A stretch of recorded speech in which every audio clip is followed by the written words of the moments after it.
अस्सलामुअलैकुम। Of camera stories के एक न्यू एपिसोड के साथ मैं हूं Mazhar Malik. Thank you so much and love you so much अब सबके प्यार भरे फीडबैक का। आज जो कहानी मैं आपको सुनाने जा रहा हूं ये मुझे भेजी है मोहम्मद बिलाल फयाज़ ने लाहौर से। और लाहौरी गेट का एक ऐसा मकान जो आज भी वहाँ पे मौजूद है, उसकी ये सच्ची कहानी है जो मोहम्मद बिलाल फयाज़ ने मुझे भेजी है और आपको मैं सुनाने जा रहा हूँ। लाहौर अंदरून शहर के अंदर जितने भी, जिस तरह लोहारी गेट है, बहुत सारे इस तरह के गेट बने हुए हैं। मुझे याद है वहाँ पे मैंने काफ़ी राज के प्रोग्राम किए थे और लाहौर के उन पुराने बने हुए जो घर हैं, जो पाकिस्तान बनने से भी पहले के बने हुए हैं और कब से खैर आबाद हैं, यकीन मानिए उनसे खौफनाक लाहौर के अंदर मैंने घर नहीं देखे। वो बाकी बहुत ही खौफनाक घर हैं और दिन की रोशनी में भी अंदर घुसते हुए इंसान का दिल दहल जाता है। रात को जाना तो दिल गुर्दे का काम है। लेकिन वहाँ पे एक दो प्रोग्राम ऐसे थे जो मुझे परमिशन मिल गई थी, वहाँ पे इजाज़त मिल गई थी रिकॉर्डिंग करने की, तो वहाँ पे मैंने वो प्रोग्राम रिकॉर्ड किए थे। ऐसी ही कहानी जो मैं आपको सुनाने जा रहा हूँ, ये दो मियाँ बीवी की कहानी है। शौहर का नाम अहमर और बीवी का नाम नादिया था। नादिया पढ़ी लिखी थी, लेकिन शौहर की ख्वाहिश ये थी शादी के बाद कि मैं जब कमा रहा हूं तो तुम्हें जॉब करने की ज़रूरत नहीं है, तुम घर को संभालो, मैं जॉब करूंगा। वरना तो नादिया भी माशाल्लाह बहुत पढ़ी लिखी थी, वो भी चाहती तो बहुत अच्छी सैलरी ले सकती थी, अच्छी जगह पे जॉब कर सकती थी। लेकिन अहमर एक ऐसी कंपनी के अंदर मुलाजमत कर रहा था जहाँ पे ना सिर्फ वो अपना अच्छा गुजर बसर कर लेते बल्कि कुछ पैसे भी बचा लेते थे। और यूँ किराए के घर पे रहते रहते एक टाइम ऐसा आया कि उनके पास इतने पैसे जमा हो गए कि उन्होंने अपना ज़ाती मकान ख़रीदने के लिए रियल एस्टेट से रब्ता किया कि हमें एक अपना ज़ाती मकान ख़रीदना है।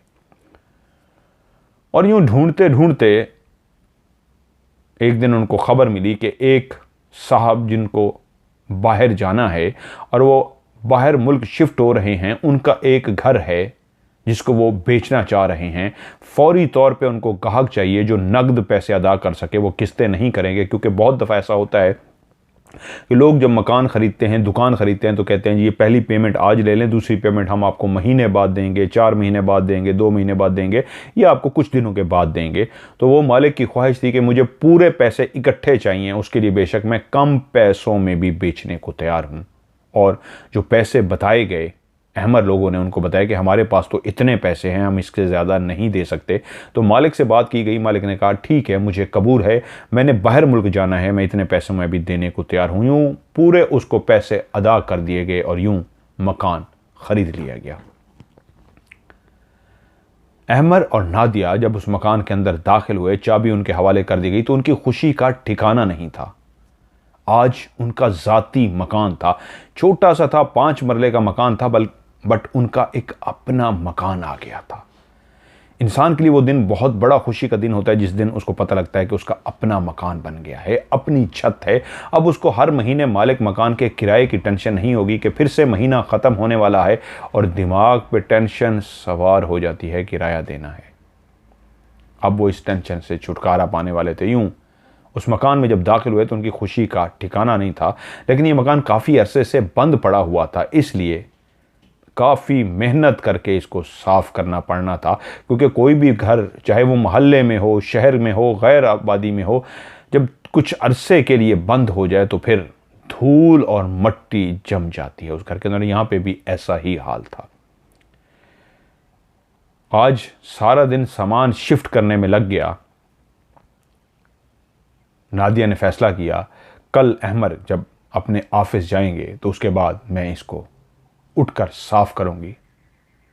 आहिस्ता आहिस्ता ही इस घर को उन्होंने सेट करना था, क्योंकि नादिया जानती थी सामान हमने इसके अंदर रख तो दिया है, अब इसको सेट करना, सफाई करना काफ़ी एक मुश्किल काम है। यूं पहले दिन भी सामान वो खोलती रही, कुछ सामान सेट करती रही, लेकिन अभी झाड़ पूंछ करनी थी, अभी इस घर को अच्छी तरीके साफ करना था, जो बड़ा मुश्किल काम था। अगली सुबह अहमद ने कहा ऑफिस जाने से पहले मैं बाहर से नाश्ता लेकर आता हूं, उसके बाद तुम अपने घर को देखना, मैं ऑफिस चला जाऊंगा। वो जैसे ही सुबह घर से नाश्ता लेने के लिए निकला तो बाहर किसी ने दरवाजा खटखटाया। अहमर को गए हुए तो अभी इतनी सी देर हुई थी, इतनी जल्दी तो वापस नहीं आ सकते थे, तो ये कौन आ गया? नादिया उठी और दरवाजे के पास गई, पूछा कौन? तो बाहर खामोशी। फिर से पूछा कौन है भाई बाहर? इस बार आवाज आई, मैं हूं नसरीन। चौंकी, हमारा तो यहां कोई जानने वाला नहीं है, इस मोहल्ले में मिलने वाला नहीं है, तो नसरीन कौन है? कौन नसरीन? और हल्का सा उसने दरवाजा खोला, पूरा नहीं, हल्का सा, पहले मैं देख तो लूं कौन है। तो देखा सामने एक खातून खड़ी है, हुलिये से लगता है कि जैसे कोई गरीब घर की है, काम करने वाली सी है। तो बाहर खड़ी नसरीन ने जैसे ही देखा दरवाजा थोड़ा सा खुला है तो फौरन बोली, बीबी जी मेरा नाम नसरीन है, खाला नसरीन, मैं काम काज करती हूँ बीबी। मुझे पता लगा, मोहल्ले वालों ने बताया कि घर फिर से आबाद हो गया है, कोई नए माले के मकान आए हैं, तो मैं भागती हुई आ गई हूँ बीबी। इसी घर में मैं काम करती रही हूँ, आपसे पहले जो बाजी रहती थी उनके यहाँ मैं काम करती थी, सारा घर मैं देखती थी। बाजी गरीब सी बंदी हूँ, गुजर बसर यही है, यही घरों में काम करती हूँ और बच्चों का पेट पालती हूँ। मेरी तो खुशी का ठिकाना ना रहा कि ये आबाद फिर से हो गया घर, तो मैं भागती हुई आ गई हूँ बाजी आपके पास। नादिया जो खड़ी सुन रही थी बोली, आप इस घर में पहले काम करती रही हैं, ऐसे है ना? जी बाजी। इसके अलावा भी कहीं काम करती हैं आप? जी बाजी, इसी घर की बिल्कुल गली में कोने पे आप चलते हुए जाएं, एंड पे जो घर आता है बाजी फरहत का, मैं उनके यहाँ भी काम करती हूँ, आप उनसे मेरे बारे में पूछ सकती हैं। अब नादिया को थोड़ा सा ऐसे महसूस हुआ जैसे वो इस अंदाज में बात कर रही है जैसे वो उस पर शक कर रही हो कि हाँ मेरे किरदार के बारे में, मेरे बारे में, मैं कोई चोर तो नहीं हूँ कोई घर में, क्योंकि नौकरानियों के बारे में बहुत ज़्यादा लोग टेंशन में होते हैं कि यार कोई मसला ना बने। तो नादिया बोली, नहीं मुझे इस तरह नहीं, लेकिन फिर भी हम यहाँ पे नए आए हैं तो एक पता तो करना है ना कि आप पहले कहाँ पर काम कर रही हैं, कहाँ करती हैं। उसने कहा बाजी आप बिल्कुल तसल्ली कीजिए, फरहत बाजी के हाँ मैं रोज़ काम करती हूँ, एक आपका घर था जो पहले करती थी, ख्वाहिश है इसको भी मैं कर लूँ, फरहत बाजी का तो कर रही हूँ। नादी ने कहा ठीक है, अभी तुम जाओ, दिन के टाइम पे आ जाना। थोड़ी देर के बाद अहमर नाश्ता लेके आ गया। वो बैठ के अहमर के साथ नाश्ते करती रही और अहमर जैसे ही ऑफिस चला गया तो वो घर के कामों में मसरूफ़ हो गई, यहाँ तक कि दिन को खाला नसरीन भी आ गई। खाला नसरीन के लिए उसने दरवाज़ा खोला और कहा खाला आज से ही लग जाइए। और खाला वाकई बहुत ही मेहनती थी, बहुत ही ईमानदार। उसने झाड़ू पकड़ा और इस अंदाज में घर की सफाई सुथराई करनी शुरू कर दी जैसे उसका अपना घर हो। वो वाकई दिल से मदद कर रही थी। एक ही दिन के अंदर उन्होंने काफ़ी ज़्यादा काम कर लिया था और नादिया खुश थी कि खाला नसरीन ने बहुत ज़्यादा काम किया। नादिया फैसला कर चुकी थी कि मैं खाला के बारे में शाम को जाऊंगी और वो जो इस घर का बता रही है, बिल्कुल कोने पे घर है बाजी फरहत का, उनसे नसरीन के बारे में ज़रूर पूछ के आऊँगी। क्योंकि नादिया इस तबीयत की थी, वो तसल्ली ज़रूर करती थी, चाहे नौकरानी भी रखनी हो तो वो कहती थी उसके बारे में पता सब कुछ होना चाहिए। और खाला नसरीन भी कह चुकी थी कि बिल्कुल आप तसल्ली करें, आपका हक है। तो सारा दिन वो खाला नसरीन के साथ इस तरह लगी रही, काम करती रही कि टाइम का पता ही नहीं लगा कि शाम हो गई और वो काफ़ी थक गई। तो खाला नसरीन ने इजाज़त मांगी कि आप मुझे इजाज़त, मैं कल आ जाऊंगी। तो उसने कहा ठीक है कल आप आ जाइएगा खाला, आप जाइए। आज वो इतनी थक चुकी थी कि उसने अपना इरादा तर्क कर दिया गली के एंड पे बाजी फरहत के घर जाने का। कल जाऊंगी, आज बहुत थक गई हूं। अगली सुबह वो फिर से उठी, अहमर और उन्होंने नाश्ता किया। आज भी नाश्ता बाहर से आया क्योंकि अभी तक घर चूल्हा चीज़ें सेट नहीं हो सकी थी। अहमर ने नाश्ता किया और ऑफिस चले गए। थोड़ी देर के बाद खाला आ गई और खाला के साथ मिलके उसने फिर से घर की सफाई करनी शुरू कर दी। और जैसे ही आज उसका इरादा था, आज मैं पूरे किचन को साफ कर डालूंगी ताकि किचन एक दफ़ा साफ हो जाए तो कल से नाश्ता मैं घर में बनाऊं। ये घर इस तरह का बना हुआ था कि आप बाहर का जब दरवाज़ा खोलते तो इसका कोई सहन या ओपन एरिया नहीं था। आज भी लाहौर के बहुत सारे घरों में आप जाएं तो वो बंद मिलते हैं आपको। कुछ पुराने अभी भी हैं जिनके सहन हैं, खुले हैं, हवादार हैं, लेकिन ज़्यादातर लाहौर के जो घर बने हुए हैं बिल्कुल बंद से हैं। अब जैसे ही दाखिल होते हैं तो खिड़कियां होती हैं जिनसे हवा वेंटिलेशन होती है, वरना सूरज की रोशनी जहाँ पड़ती है तो वो डायरेक्ट छत होती है। अगर आपने धूप में बैठना है तो आपको छत पे जाके बैठना होता है, बाकी घर बंद होता है। ये भी एक बंद ही घर था। जैसे वो किचन के अंदर गई तो ये देख के एकदम से उसको झटका लगा, बिल्कुल चूल्हे के पास एक बहुत बड़ी चिमगादड़ पड़ी हुई थी। वो एकदम से चिमगादड़ को देख के हैरान रह गई कि इतनी बड़ी चिमगादड़ ये कहां से आ गई। उसने हाथ में पकड़ी हुई वो जो एक स्टिक सी पकड़ी हुई थी जिससे वो झाड़ कर रही थी, उस स्टिक से डरते डरते, वो बहुत डरती थी चिमगादड़ से, उसने उसको परे धक्का देने की कोशिश करी तो उसी लम्हे उस चिमगादड़ के अंदर हरकत पैदा हुई और एकदम से वो उठी। उसी लम्हे खाला जिसने उसको कहा था, नादिया ने, खुद तो वो बहुत डरती थी चिमगादड़ से, कभी उसने चिमगादड़ जब भी देखती थी चीखें मारती थी, तो उसने खाला को ही बुलाया था, खाला ये जो हाथ में पकड़ी हुई झाड़ू है इससे इसको ज़रा उठा लो। और खाला ने जैसे ही हाथ में पकड़ी हुई उस झाड़ू से उसको आगे धक्का दिया तो वो वाकई जैसे होश में आ गई हो, जैसे पहले नींद में सोई हुई थी। वो इतनी तेजी के साथ उठी और नादिया के कंधे को टच करते हुए बाहर निकल गई कि नादिया के मुंह से चीख निकल गई। खाला तो चिमगादड़ों से नहीं डरती थी, इसलिए उसने झाड़ू टच भी कर लिया था, लेकिन दूर खड़ी नादिया देखकर भी कांप रही थी कि चिमगादड़ उठी और उड़ते ही उसने नादिया के कंधे पे अपने पर को टच किया, बाहर निकल गई। नादिया ने खौफ के मारे चीख तो मारी, लेकिन साथ ही खाला से बोली, खाला देखो ये कहां जा रही है, निकालो इसको घर से। क्योंकि नादिया हैरान इस बात पे थी, ये पूरा घर बंद था, जितनी भी खिड़कियां थी उसके आगे जालियां लगी हुई थी, अंदर आने का कोई भी रास्ता नहीं था, फिर भी ये छिपकली अंदर आ गई, ये चिमगादड़ अंदर आ गई, ये कैसे हो सकता है। सो खाला ने और नादिया ने आगे बढ़कर पूरे घर को खंगालना शुरू कर दिया, हर कमरे में जाकर ढूंढना शुरू कर दिया कि किसी तरीके इस चिमगादड़ का पता लगे ये कहाँ गई है, ताकि इसको खाला नसरीन के ज़रिए वो बाहर निकाल सके। एक कमरे से दूसरे कमरे, तीसरे कमरे, हर जगह आते जाते देखने के बावजूद उस चिमगादड़ का कहीं पे कुछ पता न लगा, तो उसने फौरी शौहर को ऑफिस कॉल करनी शुरू कर दी। उस दौर में अब तो मोबाइल का दौर है, उस दौर में दूसरे PTCL हम उनको बोलते थे, फ़ोन होते थे तार वाले, उठा के बात की। उसने शौहर को कॉल की, शौहर कॉल उठा लेता था, यकीनन किसी मीटिंग में बिजी था, कॉल नहीं उठा सका। लेकिन काफ़ी ढूंढने के बावजूद भी जब वो चिमगादड़ नहीं मिली तो वो एकदम से आकर बैठ गई, सोफे पे बैठी, तो वो खाला जो उसके साथ काम कर रही थी वो भी चलती हुई आई और उसके सामने नीचे फर्श पर बैठ गई। नादिया को परेशान देखा तो खाला बोली, बेटिया आप चिमगादड़ से इतना डरती हैं? उन्होंने कहा, नहीं खाला, मैं इतनी डरती नहीं हूं, मैं हैरान इस बात पे हूं, खिड़कियों के आगे तो जालियां लगी हैं, फिर ये कहां से आ गई, और मैं हैरान इस बात पे हूं ये गायब कहां हुई, हमें इसको ढूंढ लेना चाहिए था, घर में हमें मिल भी नहीं रही।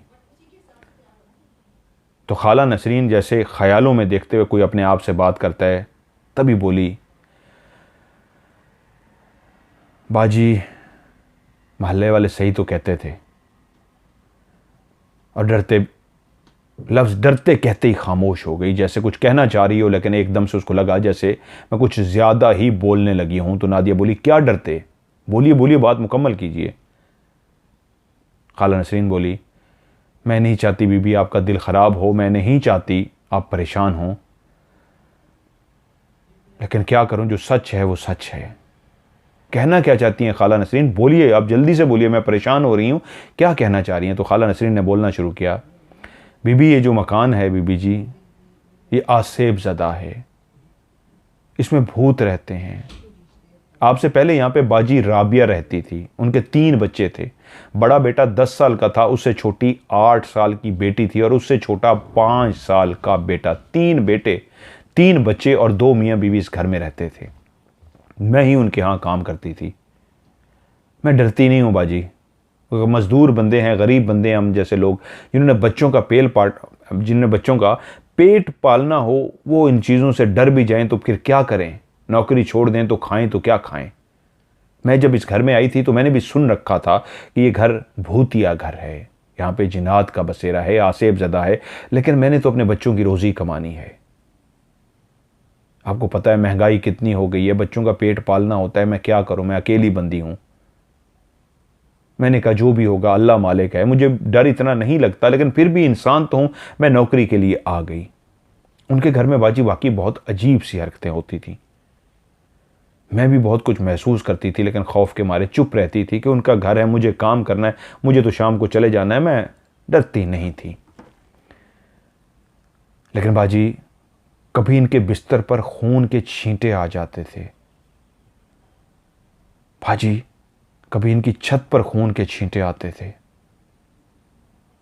कभी इनकी दीवारों पर खून के छींटे आते थे। मैं आपको क्या बताऊं बाजी, एक दिन मैंने अपनी आंखों से भी देखा था। मैं इस तरह काम करते करते बेडरूम में चली गई थी और उस वक्त नसरीन के चेहरे पे खौफ के तासुरात इस तरह उभर के आ गए। उसका चेहरा इतना खौफ से, ऐसी हालत उसकी हो गई कि सामने बैठी नादिया जो पढ़ी लिखी थी, इतना डरती नहीं थी, लेकिन उस खाला की कंडीशन को देख के एकदम से सुकड़ के बैठ गई और डर सी गई, क्योंकि खाला अपनी बात बताने से पहले ही इतना ज़्यादा डर रही थी। और वो बोली कि जब मैं बेडरूम के अंदर बाजी घुसी तो मैंने जो देखा वो बहुत ही भयानक था। मैं उनके बिस्तर के पास गई तो मैंने देखा वो जो उनके बिस्तर है, उनके बिस्तर के बिल्कुल दरमियान में काला स्याह एक कुत्ता है जिसकी गर्दन कटी हुई है।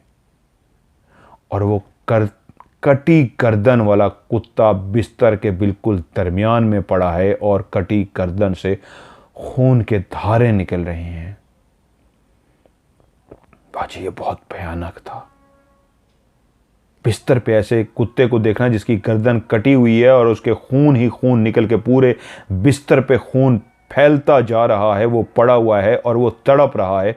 बस इससे ऊपर मैं नहीं देख सकी बाजी। मैं तो भागती हुई चीखती हुई बाहर आ गई और मैंने राबिया बाजी को बताया तो वो भी मेरी तरह चीख रही थी। उन्होंने अपने शौहर को बुलाया। वो कुत्ता कहां से आया था, कैसे कटा था, नहीं पता, लेकिन उसके बाद उन्होंने उस कुत्ते को उठाया, गली वाले लोगों को बुलाया, उन्होंने उस कुत्ते को उठाया और उठाकर उसको दूर कहीं फेंक के आए। वो किसने कुत्ता इस तरह काट के डाला था, क्योंकि बाजी उस दिन जब मैं उनके घर काम करने के लिए आई थी तो बिस्तर बिल्कुल खाली था। घर में मेरे और राबिया बाजी के अलावा कोई भी नहीं था और मैं ही कमरे को साफ करके गई थी। कमरा बिल्कुल क्लियर था, खाली था। लेकिन थोड़ी देर के बाद जैसे ही मैं अंदर गई तो अंदर कुत्ता वो भी इस तरह कटा हुआ पड़ा हुआ था जो मैंने अपनी आंखों से देखा। राबिया बाजी तो बाहर थी, अंदर से दरवाजा बंद था, कोई बाहर से भी नहीं आया था, तो कुत्ता कहां से आया? काला स्याह कटा हुआ कुत्ता। बाजी मैं बहुत डर गई थी, लेकिन बच्चों का पेट पालना है, मैंने नौकरी नहीं छोड़ी। लेकिन राबिया बाजी से कह दिया था बाजी कुछ गड़बड़ है इस घर के अंदर। लेकिन अगले ही दिन ऐसा हुआ बाजी कि राबिया बाजी टूट गई।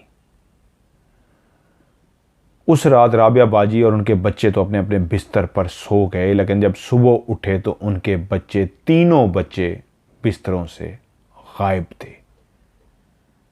राबिया बाजी अपने बच्चों को आवाज़ें देती हुई इधर से उधर ढूंढती फिर रही थी। बच्चे थे कि मिलने का नाम ही नहीं ले रहे थे। मियाँ बीवी दोनों बच्चों को ढूंढते रहे, बच्चे नहीं मिले। इस बंद घर के बिल्कुल बैक साइड पे खुला हिस्सा है, एक छोटा सा सहन, मट्टी का बना हुआ कच्चा सहन। जब वो दोनों मियाँ बीवी अपने बच्चों को ढूंढते ढूंढते उस दरवाजे को खोल के पीछे वाली साइड पे गए तो उनकी आंखों ने देखा कि 3 लाइन के अंदर कब्रें बनी हुई थी। उससे पहले वो इस जगह को कई दफ़ा खोल के देख चुके थे। कपड़े सुखाने के लिए अक्सर यहाँ पे धूप आती थी तो वो कपड़े डालते थे, क्योंकि शुरू वाला पूरा घर तो बंद था, सिर्फ यहीं पे एक ओपन एरिया था।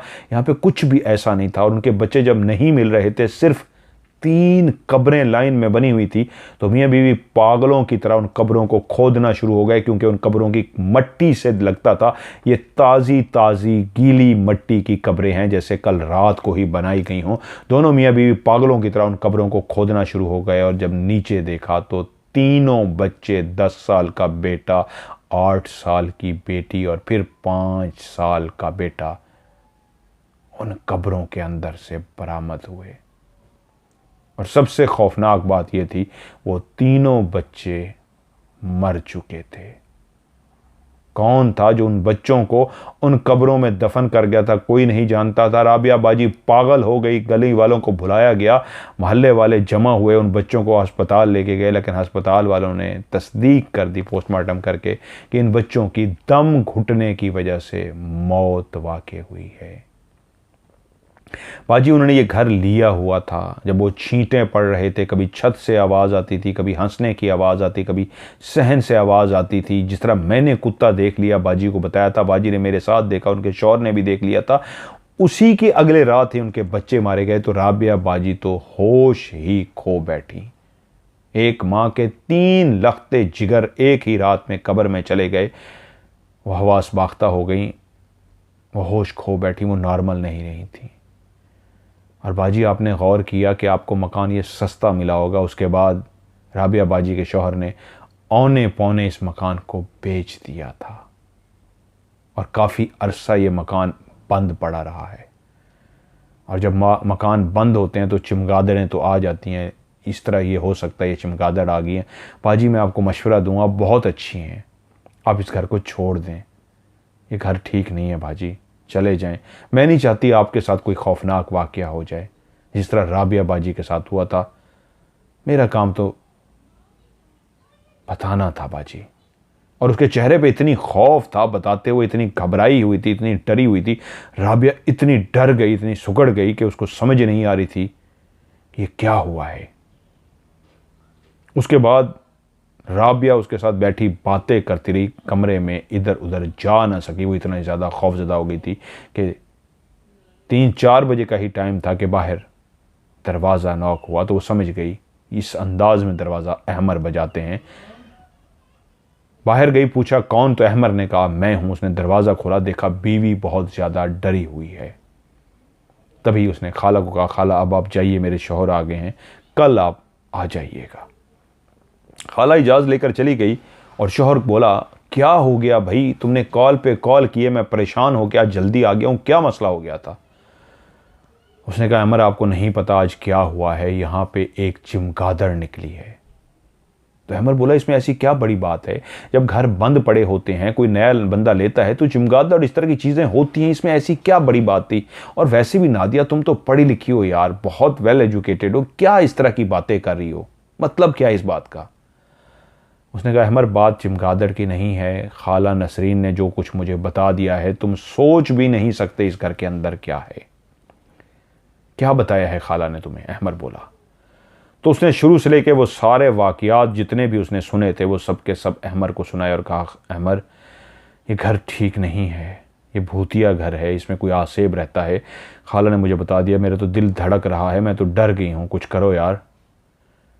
अहमर को गुस्सा आ गया कि नादिया तुम्हारे मुंह से इस तरह की बातें, खाला बजाय तुम्हें हौसला देती वो उल्टा तुम्हें डरा रही हैं।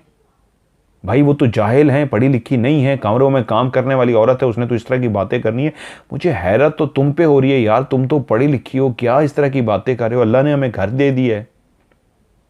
तभी बोली अहमर मुझे भी पता है इस इलाके में मकान बहुत महंगे हैं, याद है तुम्हें इससे पहले हमने प्लाट लेने की कोशिश की थी, कितना महंगा प्लाट था, और ये तो घर तो बना बनाया घर है, तो हमें इतना सस्ता कैसे मिल गया बना बनाया घर। ये बात तो खाला की ठीक है कि इसका मालिक इसको औने पौने बेच के गया था, हमने औने पौने ही खरीदा है, वरना तो इस इलाके की प्रॉपर्टी का रेट इतना हाई है, प्लाट लेना ही इतना मुश्किल है, और हमने ये घर इतना सस्ता क्यों खरीदा है।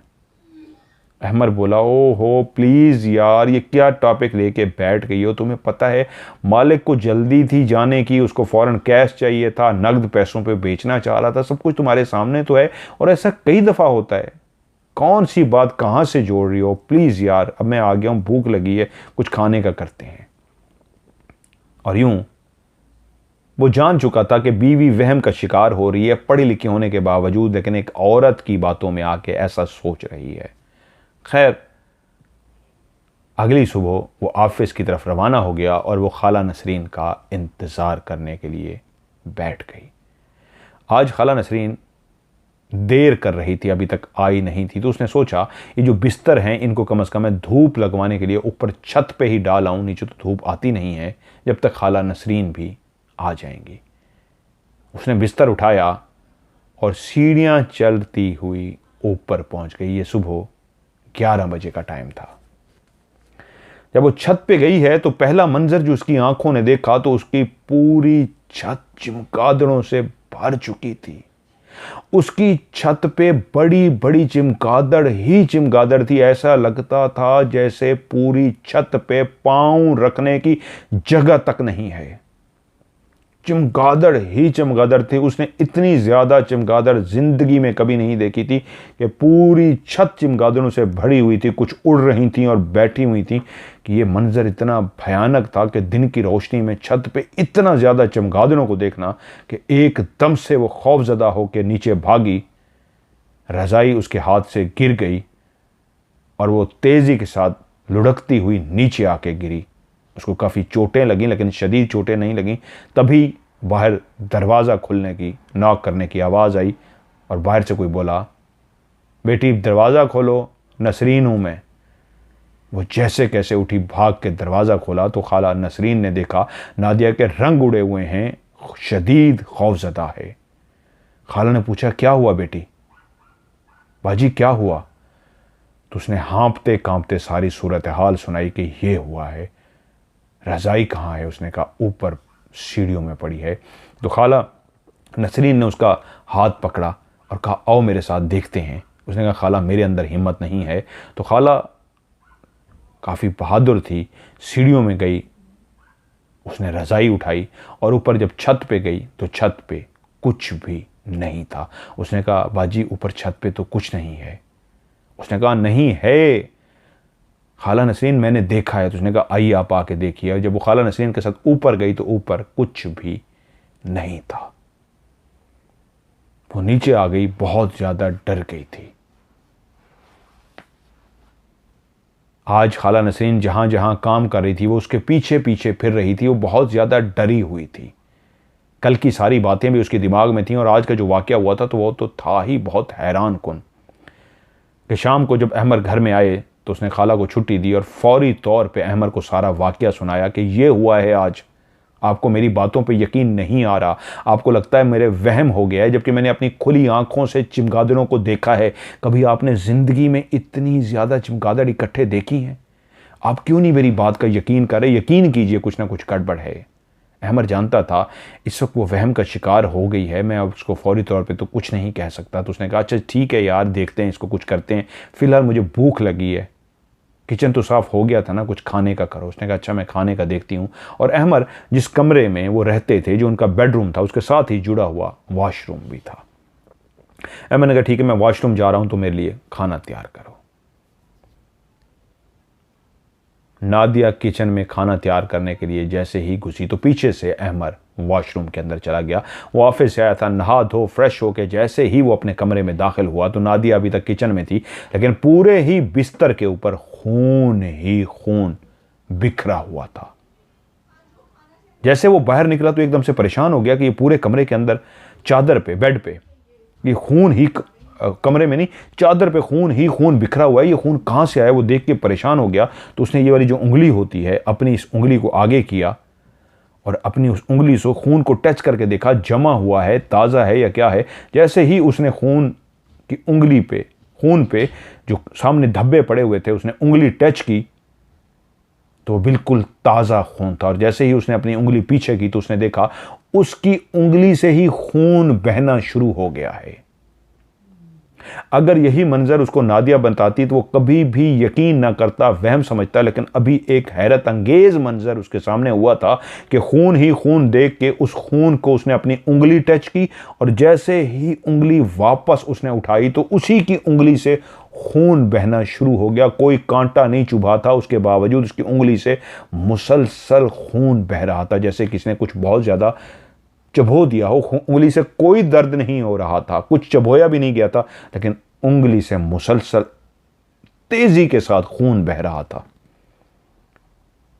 और वो जानता था जब वो नहा रहा था कोई उसकी उंगली से खून नहीं था। अगर खून निकला है तो इस खून को टच करने से, उंगली टच करने से खून निकला है। तो उसने जल्दी से जो टॉवल हाथ में पकड़ा हुआ था उससे अपनी उंगली को दबा दिया, खून रुकने की कोशिश की और खड़ा परेशान हो रहा था ये क्या हो रहा है। तो तभी कमरे के अंदर नादिया दाखिल हुई उसको खाना कहने के लिए कि खाना रेडी है, आ जाएं। तो जब उसने मंजर देखा तो उसके मुंह से चीख निकल गई। पूरा बिस्तर खून से भरा हुआ था और उसकी उंगली पे भी खून था जिसको उसने टॉवल से रोका हुआ था। अहमर, ये क्या है? अहमर जिस अंदाज में खड़ा सोच रहा था और जवाब नहीं दे सका, तो नादिया को लगा जैसे अहमर को यकीन आ गया हो। हाँ, तुम सच कहती थी, ये तो वही मामलात हैं जो जिन्नात के मामलात हैं। खाना तो दोनों ने खा लिया, लेकिन वो पहली रात थी जब अहमर भी उसके साथ सो नहीं सका और मुसलसल जागता रहा और उसको हौसला दिया कि तुम परेशान मत हो, मैं किसी आमिल बाबा से राब्ता करता हूँ। हाँ, तुम सच कह रही हो, लग रहा है इस घर में कोई मसला है। तुम परेशान ना हो, मैं सुबह ही इसका कोई ना कोई हल करता हूँ। तो नादिया बोली, मैं आपको पहले कहती थी, आपको मेरी बातों पे यकीनी शुक्र है, आपने अपनी आंखों से देख लिया। और जब सुबह वो नाश्ता कर रहा था तो नादिया बोली, आप तब तक ऑफिस ना जाइएगा जब तक खाला नसरीन ना आ जाए, मुझे अकेला मत छोड़िएगा। उसने कहा ठीक है। जैसे ही खाला नसरीन आ गई तो अहमद ने कहा ठीक है, मैं जा रहा हूँ और तुम तब तक खाला नसरीन के साथ ही रहना जब तक मैं वापस ना आ जाऊँ, अकेली ना रहना। क्योंकि वो खुद डर चुका था और अपनी आंखों से मंजर देख चुका था, इसलिए अपनी बीवी को अकेला नहीं छोड़ना चाहता था। ताकीद करके गया कि जब मैं आऊं फिर खाला नसरीन को छुट्टी देना, अकेले मत रहना। वो सीधा दफ्तर पहुंचा। उसका एक बेस्ट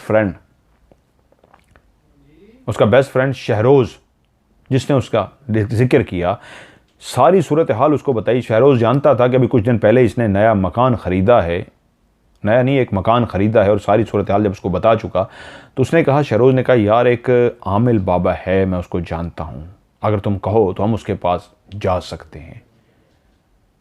अहमद बोला, तो यार कल की बजाय आज ही क्यों ना चलें, अगर हम जल्दी थोड़ा सा टाइम निकाल लें और सीधे बाबे की तरफ चलें। उसने कहा, मुझे तो कोई इतराज़ नहीं यार, वाकई भाभी पीछे परेशान होगी, चलते हैं। जल्दी ऑफिस से दोनों ने छुट्टी की और उस आमिल बाबा के पास, जो पहुंचा हुआ कहलाता था आमिल बाबा, दोनों पहुंच गए। आमिल बाबा को सारी सूरत हाल बताई। आमिल बाबा ने कहा, मुझे अपने घर लेकर चलो। आमिल बाबा और अहमर घर पहुंचे। जैसे ही दरवाज़ा खटखटाया तो नादिया ने दरवाज़ा खोला। खाला नसरीन भी उसके साथ थी, क्योंकि उसने उसको अभी तक जाने नहीं दिया था जब तक अहमर ना आता, वो उसके साथ थी। जैसे ही बाबा को देखा तो अहमर ने कहा, नादिया, आप और खाला कुछ देर के लिए अंदर चली जाओ, बाबा ने घर को देखना है। बाबा जी एक बिल्कुल बारिश से बुजुर्ग थे। सफ़ेद उनकी दाढ़ी थी, सफ़ेद अमामा पहना हुआ था, हाथों में तस्बीह थी। कुछ पढ़ते जा रहे थे और दरो दीवार को देखते जा रहे थे, पढ़ पढ़ के फूंकते जा रहे थे। घर के हर कमरे में, हर जगह पे जा रहे थे, हर जगह का विजिट कर रहे थे और मुंह ही मुंह में कुछ पढ़े जा रहे थे कि थोड़ी देर के बाद नादिया और खाला नसरीन भी सामने आ गई। जिस कमरे में वो दोनों खड़ी थीं, उसी कमरे में अहमर और बाबा पहुंच गए। तो बाबा ने सवाल किया, इस घर में टोटल कितने लोग रहते हैं? तो खाला नसरीन ने कहा, 120। नादिया और अहमर दोनों चौंक पड़े और खाला नसरीन की तरफ देखा कि ये कैसा जवाब था। तो खाला नसरीन को ऐसे लगा जैसे वो पता नहीं बेवकूफ़ी में क्या बोल गई, करी सॉरी, 4 लोग, 120 इनके घर का नंबर है। उनके घर का नंबर 120 था। 4 लोग रहते हैं, अहमर ने जवाब दिया। बाबा पूरे एक दरो दीवार को देखते रहे, तस्बीह पढ़ते रहे और पढ़ते पढ़ते जब वापस हुए तो कहा, ठीक है, मैंने इस घर को देख लिया है। इस घर के अंदर तो पूरा कबीला आबाद है, जिन्नात का खौफनाक कबीला। सच है, बहुत ज़्यादा तादाद में है इस घर में। काम तो बहुत मुश्किल है, लेकिन परेशान मत हो, तुम्हारा काम हो जाएगा। तुमने कल एक काम करना है, कल ऑफिस से जब तुम्हें छुट्टी हो सीधे मेरे पास आना, मैं रात को अमल करूंगा, तुम्हें तावीज़ बना के दूंगा, तुम वो तावीज़ भी मुझसे ले लेना। और हाँ, मेरी बात सुनो, इधर आओ। बाबा उसको लेके साइड पे गए और कहा, मैं चला जाऊंगा, अभी मैं जा रहा हूं, बस एक बात मेरी ध्यान से सुन लो। कल ही तुम्हें बताऊंगा जब तुम मुझसे तावीज़ लेने के लिए आओगे, बस एक बात कान खोल के सुन लो। अपने घर के जितने भी अफराद हैं इन पे भी निगाह रखना। मैं चलता हूं। ये बाबा जी ने कहा और चले गए।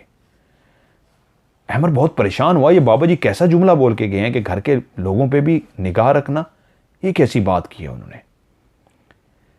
खैर वो बेचैन था। जैसे कैसे दोनों मियाँ बीवी ने रात गुजारी। खाला नसरीन अपने घर चली गई, दोनों ने रात गुजारी और अहमर ऑफिस जाने के लिए रेडी हुआ तो नादिया बोली खाला नसरीन को तो आने दें। अहमर बोला नहीं, मुझे जल्दी निकलना होगा क्योंकि पहले मैंने ऑफिस जाना है और ऑफिस से सीधा बाबा जी के पास जाना है, बहुत टाइम लग जाएगा, इसलिए मैं रुक नहीं सकता। अहमर चला गया। थोड़ी देर के बाद खाला नसरीन आ गई और उन्होंने बताया बेटी मेरी एक मजबूरी बन गई है बाजी, मुझे 2 दिन की छुट्टी दीजिए, नहीं तो मैं कल कोशिश करूंगी वापस आ जाऊंगी। पीछे मेरे हैं वो बीमार हो गए, मुझे यहाँ पे जाना है। वो बहुत मजबूरी थी उसकी, ना चाहते हुए भी नादिया को छुट्टी देनी पड़ी। यूं खाला नसरीन छुट्टी लेकर चली गई। अहमर ने अपने ऑफिस में काम किया और जैसे ऑफिस से छुट्टी उसने ली, सीधा बाबा जी के पास पहुंचा और जैसे ही वहां दाखिल हुआ तो देखा लोगों का बहुत ज़्यादा हजूम जमा है, रश है बहुत ज़्यादा। पूछने पे मालूम हुआ बाबा जी का इंतकाल हो गया है। बाबा जी सुबह अपने कमरे में मुर्दा पाए गए थे। रात सारी तो सही सलामत थे, घर वाले भी सो गए, लेकिन जब सुबह घर वाले उठे उन्होंने देखा तो बाबा जी फौत हो चुके थे। ये एक बहुत खौफनाक खबर थी। सीधा अपने घर पहुंचा, दरवाज़ा नादिया ने खोला तो पूछा खाला कहाँ है, तुम अकेली क्यों हो? उसने कहा खाला को आज छुट्टी चाहिए थी, खाला चली गई हैं इसलिए। पूछा घर के हालात ठीक हैं? नादिया ने कहा अभी तक तो ठीक हैं, क्यों क्या हुआ? तभी अहमर ने कहा बाबा जी अब इस दुनिया में नहीं रहे। और बाबा जी मरने से पहले जो एक बात कह गए थे उसका जवाब भी नहीं देकर गए, लेकिन सिर्फ इतना कहा था कि घर के अंदर कोशिश करना, तिलावत लगा कर रखना। लेकिन एक बात ऐसी उलझी हुई कह गए थे जिसका मुझे जवाब नहीं मिल सका। नादिया ने पूछा कौन सी बात? तो अहमर को लगा कि अभी बीवी से इस बात को शेयर करना ठीक नहीं होगा, वो परेशान हो जाएगी। कहा कुछ नहीं, बस ऐसे ही। अब 2 दिन खाला उनके घर नहीं आई क्योंकि वो छुट्टी लेकर गई थी, लेकिन उन 2 दिनों में दोनों मियाँ बीवी शदीद परेशान थे क्योंकि अब बाकायदा तौर पे छत से कभी रात को दौड़ने की आवाज़ आती, कभी पीछे से औरतों के हंसने की आवाज़ आती। उनके बेड की चादर के ऊपर रोज़ खून के छींटे पड़ रहे थे। घर के अंदर इतना कुछ हो रहा था कि उनकी समझ से बाहर था। और नादिया मुसलसल अहमर से कह रही थी खुदा का वास्ता है निकलिए यहाँ से, चलिए यहाँ से, हम मारे जाएंगे। और अहमर परेशान था कि अभी तो घर लिया है, इतनी जल्दी कैसे मैं इसको बेचूं, क्या करूं? उसकी समझ कुछ नहीं आ रहा था। और नादिया एक रट लगा रही थी कि इस मखलूक ने जो इतने दिनों में इतना कुछ कर दिया है कि आवाज़ों का आना, छत पे दौड़ना, हंसने की आवाज़ आना, रोने की आवाज़ आना, खून के छींटे पड़ना, ये क्या है? और जब 2 दिन खाला नहीं आई तो शाम को बैठी हुई, तकरीबन ये 3 बजे का टाइम था, आज भी खाला नहीं आई थी और अंदाज़ा हो चुका था 3 बज गए हैं, खाला आज भी नहीं आई थी। अहमर ऑफिस में थे, नादिया घर में थी कि एकदम से नादिया के दिमाग में आया खाला कब आएगी? खाला तो मुझे 2 दिन का कह के गई थी कि मैं आ जाऊंगी, आज तो उसको आ जाना चाहिए था, क्यों नहीं आई? मैं किससे पता करूं खाला का? तो एकदम से उसके दिमाग में ख्याल आया, हाँ उसने बताया था इस गली के आखिर में बाजी फरहत रहती हैं, उनके घर में काम करती रही हैं, तो उनसे कम से कम पता लगाया जा सकता है कि कहाँ गई हैं बाजी, खाला नसरीन कहाँ हैं, क्यों नहीं आई अभी तक। और वैसे भी उसने पहले दिन तहकीक करनी थी, ऐसी ही मसरूफियत आई और इतने ही हालात ख़राब हुए कि उसको समझ ही कुछ ना आई। तो उसने कहा कम से कम मैं बाजी फरहत के घर जाके पता तो कर रहा हूँ क्या हालात हैं। वो घर से बाहर निकली, उसने अपने घर को ताला लगाया बाहर से और सीधी चलती हुई गली के एंड में पहुंची। वहां पे जो उसने घर बताया था, सब्ज कलर का गेट बताया था उनका, वाकई वहां पे एक सब्ज कलर का गेट था। दरवाज़ा खटखटाने पे एक औरत ने दरवाज़ा खोला तो उसने कहा जी मेरा नाम नादिया है, मुझे बाजी फरहत से मिलना है। तो उस खातून ने कहा जी मैं ही फरहत हूँ। उसने कहा जी आपसे कुछ बात करनी थी। उसने कहा अंदर आइए। नादिया कपड़ों से शक्ल से लगती थी एक पढ़ी लिखी अच्छे घर की। उसने उसको अंदर बुला लिया, कहा जी बताइए मैं आपकी क्या हेल्प कर सकती हूँ। तो उसने कहा मुझे आपसे ये पूछना है खाला नसरीन कब आएंगी? मुझे कल का कह के गई थी, आज भी नहीं आई, मैं उनकी वजह से परेशान हूँ, उनका पता करने के लिए आई हूँ। तो उस बाजी फरहत ने कहा, मैं आपकी बात को समझी नहीं, किस नसरीन का पूछ रही हैं? उसने कहा वही जो आपके घर में काम करती हैं खाला नसरीन, उनके बारे में मैं पता करने आई थी। उसने कहा नहीं, मेरे घर में तो कोई भी काम नहीं करता, मैं तो अपने सारे काम खुद करती हूँ। आपको किसने कह दिया कि मैं किसी से काम कराती हूँ? नहीं, मैंने आज तक कभी किसी से काम नहीं कराया। और ये जो नाम है खाला नसरीन, ये मैंने सुना ही पहली दफ़ा है, इससे पहले मैंने इस नाम तक भी नहीं सुना। एक बहुत बड़ा झटका था नादिया के लिए कि ये वो क्या सुन रही है। उसने तो बताया तो वो काम करती है, उसकी मसरूफियत इस तरह रही कि वो तस्दीक नहीं कर सकी, लेकिन वो तो बता रही थी बाजी फरहत कि वो यहाँ तो काम ही नहीं करती। एकदम से उसकी दिल की धड़कन तेज़ हुई और उसने फ़ौरन दौड़ लगा दी घर की तरफ कि मैं घर पहुँचूँ और अहमद को इस सूरत हाल से बता सकूँ कि ये कैसी बात हुई है। वो जैसे ही घर पहुंची तो उसने देखा कि उसके घर का दरवाज़ा बंद है। उसने ताले से चाबी खोली और चाबी खोल के जैसे ही अंदर दाखिल हुई तो सामने सोफ़े के ऊपर खाला नसरीन बैठी हुई थी। वो खाला नसरीन जो नीचे ज़मीन पे बैठती थी, कभी सोफ़े नहीं बैठती थी, वो चौड़ी हो के इस अंदाज में जैसे कोई बादशाह सोफ़े पे बैठता है, बादशाना स्टाइल के अंदर वो सोफ़े पर बैठी हुई थी। और जैसे ही नादिया की खाला नसरीन पे निगाह पड़ी, उसके पाँव एकदम से उसी जगह पे साकित हो गए। उसके दिल की धड़कन शदीद जो पहले ही तेज़ थी मज़ीद तेज़ हो गई और वो इंतहा की खौफज़दा हो गई कि बाहर तो ताला लगा था, तो ये अंदर कहाँ से आई? और उसके लबों पे यही सवाल आ गया, बाहर तो ताला था खाला, आप अंदर कैसे आई हैं? तो उसी लम्हे नादिया ने देखा वो जो सामने बैठी खाला थी, उसकी आंखें खुद ब खुद लंबी होती होती होती इतनी लंबी होती गईं, चौड़ी होती होती कानों से जाकर लग गईं। सामने बैठी उसी खाला नसरीन की आंखें लंबी और चौड़ी होती होती आंखों तक जाकर लटक गईं और उसका नीचे वाला जो मुंह का हिस्सा था जबड़ा लटक कर जैसे कोई टूट के लटक जाता है, ऐसे ही नीचे लटक गया जैसे टूट गया हो। वो एक भयानक शक्ल इख्तियार कर गई। उसकी आंखों के सामने ही आंखें और नीचे वाला जबड़ा जो टूट के गिरा था, एक बाकायदा शक्ल तब्दील हुई थी, एक भयानक शक्ल अपना चुकी थी सामने बैठी खाला नसरीन। और तभी उसने एक कहका लगाया। वो जो कहका था वो किसी भी औरत या मर्द का नहीं था, एक अजीब सा कहका था, जैसे किसी और मखलूक का कहका हो, जैसे आवाज़ में इको होती है, जैसे आवाज़ गूंजती है इको वाले स्टाइल में, डबल डबल आवाज़ आ रही होती है, ऐसा ही एक कहका था। और जब वो बोली तो लहजा भी ऐसा था जैसे गूंज रही हो आवाज़, इको की तरह डबल सी आवाज़ हो कही। उसने कहा, तुम्हें समझाया था छोड़ दो इस घर को, यहाँ पे कोई रहता है, लेकिन तुम्हें समझ ही नहीं आई। तुम्हें पहले ही दिन मैंने आके बता दिया था यहाँ मत रहो, चली जाओ, तुम लोगों को फिर भी समझ नहीं आई। तुम्हें राबिया के बच्चों का भी बता दिया था, मार दिए थे हमने उनको, तुम लोगों को फिर भी अकल नहीं आई। अब तुम और तुम्हारे शौहर नहीं बच सकते हमसे। एक दफ़ा तुम्हें समझा दिया था कि छोड़ के निकल जाओ इस घर से, लेकिन तुम लोग नहीं गए ना, अब बच के नहीं जा सकते। क्योंकि इन 2 दिनों में, जिन 2 दिनों में खाला नसरीन नहीं आई थी, तो उनके घर में शदीद वो सब कुछ हो रहा था।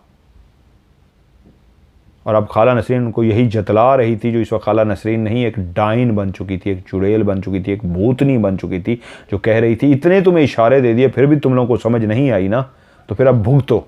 और उसी लम्हे औरतों और बच्चों की चीखों पुकार की आवाज़ें आना शुरू हो गई। और तभी सामने कांपती ठठरती, जिसके अंग अंग की गूज बम खड़े हुए थे, जिसके रोंगटे खड़े हुए थे, जो थर थर कांप रही थी, अभी तक बेहोश होकर गिरी नहीं थी, उसने देखा उसी बाहर सहन से औरतें, मर्द और बच्चे, जिनकी शक्लें इंतहाई खौफनाक थी, जिनके जिस्म पे कोई भी कपड़ा नहीं था, उनकी टांगें और जिस्म कुछ कुछ इंसानों की तरह का था, लेकिन वो एक अजीब और तरह की मखलूक थी, जो सब के सब वहाँ से निकलते हुए आ रहे थे।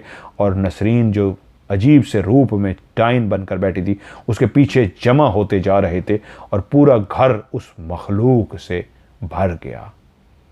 तभी वो सामने बैठी नसरीन डाइन बोली, ये हैं 120 जो इस मकान में रहते हैं और आज इनकी दावत है, तुम्हें खाएंगे ये, फिर तुम्हारे शौहर की दावत उड़ाएंगे, तुम्हें हम कच्चा चबा डालेंगे। और उसने कह के मारने शुरू कर दिए, इससे पहले कि वो कुछ कर सकती है, कुछ सोच सकती है, जिसका दिमाग सामने खड़े हुए माऊफ हो गया था।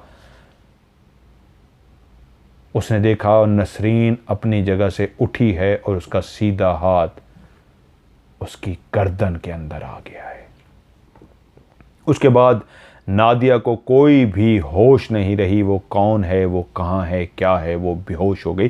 किसी भी इंसान के लिए इससे खौफनाक मंजर क्या हो सकता है कि एक घर के अंदर पहले ही जिसके अंदर आपको एहसास है जिन भूत रहते हैं, वाक़यात हो चुके हैं, खून देख चुके हैं, चिमगादड़े देख चुके हैं, वहीं पे उसने देखा था कि सामने बैठी हुई जो खाला बादशाहों के स्टाइल में बैठी थी, जिसकी आंखें उसने देखा बड़ी बड़ी हो के कानों तक गई हैं, मुंह टूट के नीचे लटक गया है, वहीं पर उसने महसूस किया था, उसके क्लियर आंखों ने देख लिया था, खिड़कियों में, दरवाजों में चिमगादड़ें ही चिमगादड़ें आ गई थी। अंदर कमरों से भी आवाजें आ रही थी जैसे चिमगादड़ें हैं, उड़ रही हैं, टकरा रही हैं दीवारों से। और उसी लम्हे हर तरफ उसने चमगादड़ें देखी थी कि साथ ही एक पूरी फौज जो उसके सहन से निकली थी, अजीब व गरीब मखलूक की, वो पीछे आकर खड़े हो गए थे। हिम्मत वाली थी कि अभी भी बेहोश नहीं हुई थी कि तभी वो डाइन नसरीन उठी और उसने जैसे ही उसकी गर्दन की तरफ हाथ ऐसे किया, तब उसको कुछ याद ना रहा और वो बेहोश हो गई। उधर वो जो ऑफिस गया हुआ अहमर था, जिसको ऑफिस पहुंचते ही अजीब सी बेचैनी लगी हुई थी, उसका काम करने को दिल नहीं चाह रहा था, अजीब सा बेचैन था कि उसका शहरोज दोस्त उसके पास आया और कहा, क्या हो रहा है? उसने कहा, यार पता नहीं, बेचैनी सी महसूस कर रहा हूँ, क्योंकि वो सारे हालात शहरोज को बता चुका था, बाबा जी की मौत को भी बता चुका था। तो उसने कहा, यार समझ नहीं आ रही, बेचैन सा हूँ। हाँ, एक मैं लाइन भूल गया, मैं बता दूं, नसरीन जब वो घर के अंदर दाखिल हुई नादिया, और नसरीन सामने बैठी थी, और नसरीन का जब रंग बदला, आंखें बड़ी हुई और चेहरा लटका और वो डाइन बनी, तो उसने पहला जुमला ये कहा था, और बुलाओ बाबा को, तुमने बाबा को बुलवाया था हमें निकलवाने के लिए, हमने तो उसी रात उसको मार दिया। और तब उसको पता लगा था वो जो बाबा मरा था, उसी डाइन ने बताया था कि उस डाइन ने ही उस बाबे को भी मार दिया था। पहला जुमला उसने कहा था, और बुलाओ किसी बाबे को, उस बाबे का तो उस रात को ही मैंने काम तमाम कर दिया था, वो मेरी शक्ति से वाकिफ नहीं था। और उधर ऑफिस में बैठा हुआ अहमर जब मुसलसल परेशान हुआ और शहरोज ने कहा, मैं तुम्हारा काम संभाल लूंगा, तुम्हें परेशान होने की जरूरत नहीं है, फौरन घर पहुंचो, तो वो सीधा घर की तरफ रवाना हुआ। और जैसे घर के करीब पहुंचा तो उसने दूर से देख लिया उसका दरवाज़ा खुला हुआ है। जानता था नादिया कभी भी दरवाज़ा खोल के नहीं रखती। दौड़ता हुआ अंदर दाखिल हुआ, लेकिन अंदर बहुत ही भयानक मंजर था। उसकी बीवी सामने एक अजीबो गरीब डाइन खड़ी थी, उसने उसको हाथों में उठाया हुआ था और एक हाथ उसके गले में था, और उसके पीछे एक नंगी अजीबो गरीब सी मखलूक खड़ी हुई थी और चिमगादड़ें उड़ रही थी। किसी भी जी शऊर इंसान के लिए ये इतना भयानक मंजर है कि वो वहाँ पे गिरे और बेहोश हो जाए। लेकिन वो जानता था कि अगर इस वक्त मैंने होश से काम ना लिया तो बीवी भी मर जाएगी और मैं भी मर जाऊंगा। तभी उसने ऊंची आवाज़ में आंखें बंद की और ऊंची आवाज़ में कुरान मजीद की तिलावत शुरू कर दी, क्योंकि उसको बाबा जी के अल्फाज याद थे। बाबा जी ने उसको बार बार ताकीद की थी, कोशिश करना अपने घर में अब बाकायदगी से तिलावत करना। बहुत ज़्यादा बड़ा कबीला और खौफनाक कबीला इस घर में, और लोगों पे निगाह रखना, घर के हर फर्द पे निगाह रखना। 4 ही तो फर्द थे। लेकिन जैसे ही वो अंदर पहुंचा और इस खौफनाक भयानक मंजर को देखा कि बीवी बेहोश है और उस डाइन के हाथों में है और अजीबो गरीब सी एक पूरी मखलूक खड़ी है, तो वो भी चकरा कर इससे पहले गिर पड़ता कि उसको खुदा याद आया। उसने हमेशा अच्छे काम किए थे, वो एक अच्छा इंसान था, हक हिलाल की खाने वाला था। उसने फ़ौरन अपनी आंखें बंद की और उन आमिल साहब की कही हुई बात उसको याद आ गई कि आयत पढ़ना, फ़ौरन कुरान मजीद की तिलावत करना। कि उसी वक्त उसने अपनी आंखें बंद की, इससे पहले कि कुछ भी हो जाए मुझे कम अज़ कम अपने रब को याद करना चाहिए। उसने कुरान मजीद की ऊंची आवाज़ में तिलावत शुरू कर दी। जैसे जैसे उसकी तिलावत की आवाज़ ऊंची होती गई, ऐसा एक शोर बरपा हो गया जैसे सामने खड़ी मखलूक को शदीद तकलीफ़ हो रही हो। वो चीखो पुकार कर रहे थे, जिससे उसको अंदाज़ा हुआ कि सामने वालों को जैसे तकलीफ़ हो रही है। वो और पढ़ता गया, वो किसी ज़बान में उससे मुखातिब भी थे, चीखो पुकार भी कर रहे थे, लेकिन वो उस ज़बान को समझ नहीं सकता था जिस ज़बान से उसको कह रहे थे। वो पढ़ता गया, पढ़ता गया, पढ़ता गया कि 5 मिनट के बाद उसके कानों को महसूस हुआ चीखो पुकार बिल्कुल ख़त्म हो चुका है। ऐसा लगता है कि बिल्कुल खामोशी छा गई है। जब उसको काफ़ी देर लगता रहा कि अब बिल्कुल खामोशी है, चीखो पुकार कुछ भी नहीं है, तो उसने डरते डरते तिलावत अपनी जारी रखी, तिलावत बंद नहीं की। डरते डरते तिलावत करते करते आंखें खोली तो उसको लगा पूरे सहन में वो अकेला खड़ा है और कोई भी नहीं है, और उसकी बीवी सामने कोने में बेहोश पड़ी हुई है। जब उसने देखा और कोई भी नहीं है, जल्दी से उसने अपने ऊपर फूंक मारी, भाग के अपनी बीवी के ऊपर फूंक मारी, उसको जल्दी से अपने हाथों में उठाया और उठाकर अस्पताल की तरफ भाग पड़ा। अस्पताल वालों ने उसका ट्रीटमेंट किया और नादिया बच गई। अस्पताल वालों ने कहा इसका गला दबाने की कोशिश की गई थी, इसका दम घुट रहा था, लेकिन ये बच गई है, तुम बर वक्त पहुंचे हो, इसको बचा लिया गया है, वरना इसका दम घुट जाता और ये मर जाती। लेकिन नादिया को बचा लिया गया और वो अस्पताल में ही फैसला कर चुका था कि चाहे कुछ भी हो जाए, मुझे अब उस घर में नहीं जाना। और उसके बाद उसने वहाँ से अपना सामान तक भी नहीं उठाया और उस घर को उसने छोड़ दिया। पता तक भी नहीं किया कि घर में क्या है क्या नहीं। उसको अजीज़ थी अपनी बीवी की जान, उसको अपनी जान अजीज़ थी। उसने सुना था जो खाला ने बैठ के बताया था, जिसको अपनी बीवी को कह रहा था तुम्हारा वहम है, तुम डर गई हो, पढ़ी लिखी हो, तो उसको नहीं पता था कि वो खाला ही असल में डाइन है। और जब बीवी होश में आई, बाकी कहानी उसने सुनाई थी कि वो जो बाबा जी घर में आए थे उनको मारने वाली भी यही डाइन थी। इसी डाइन ने मुझे अपने मुंह से बताया कि हमने उनको मार दिया, और जिसको तुमने देखा था वही खाला नसरीन थी। असल में वो डाइन थी जिस वक्त तुम घर में दाखिल हुए थे, और जो कुछ तुमने देखा था वो सामने बैठी डाइन थी। और उसके बाद वो दोनों कभी उस घर के अंदर नहीं गए। उस घर को खाली पड़े पड़े कई साल गुजर गए। किसी अल्लाह वाले ने उसके बाहर उसको ताला लगा दिया। और आज भी कहते हैं लाहौर का ये जो गेट है, इस गेट के अंदर आज भी लाहौरी गेट के अंदर, ये लाहौरी गेट कहलाता है, लाहौरी गेट का ये जो मकान है आज भी यहाँ पे मौजूद है। बहुत ही खस्ता हाल है, बहुत ही पुराना हो चुका है। इसके ऊपर आज भी ताला पड़ा हुआ है, इसका दरवाज़ा आज भी उसी तरीके बंद है, और अंदर उस मखलूक का आज भी बसेरा है। कोई भी शख्स उसके करीब नहीं जाता। जो बुज़ुर्ग हैं उस मकान के बारे में अच्छी तरीके जानते हैं, और बंद घर है इसलिए कोई भी उसके अंदर नहीं जा रहा। मैं इस तरह के मकान लाहौर के अंदर देख चुका हूँ, जेनवन इस तरह के मकान हैं और बहुत पुराने बने हुए हैं। तो ये जो मकान है इसके बारे में मैं इनसे रब्ता करूँगा, और मेरी ख्वाहिश होगी अगर मेरा इनसे रब्ता हो जाता है तो मैं इनसे कहूँगा कि मुझे बताएं और मैं यहाँ पे रिकॉर्डिंग कर सकूँ इंशाल्लाह। तो ये थी जी आज की कहानी जो मैंने आपको सुनाई। आप भी अपनी कहानी भेजिए, इंशाल्लाह आपकी कहानी को भी मैं प्रोग्राम का हिस्सा बनाऊँगा। मेरा व्हाट्सअप का नंबर है 00923136655500। इस पर आप एंड पे स्टोरी लिख के मुझे अपनी कहानी भेज दीजिए, इंशाल्लाह आपकी कहानी OCS का हिस्सा बन जाएगी। आज की OCS से मज़हर मलिक को दीजिए इजाज़त। अपना ढेर सारा ख्याल रखिएगा। खुदा हाफिज़।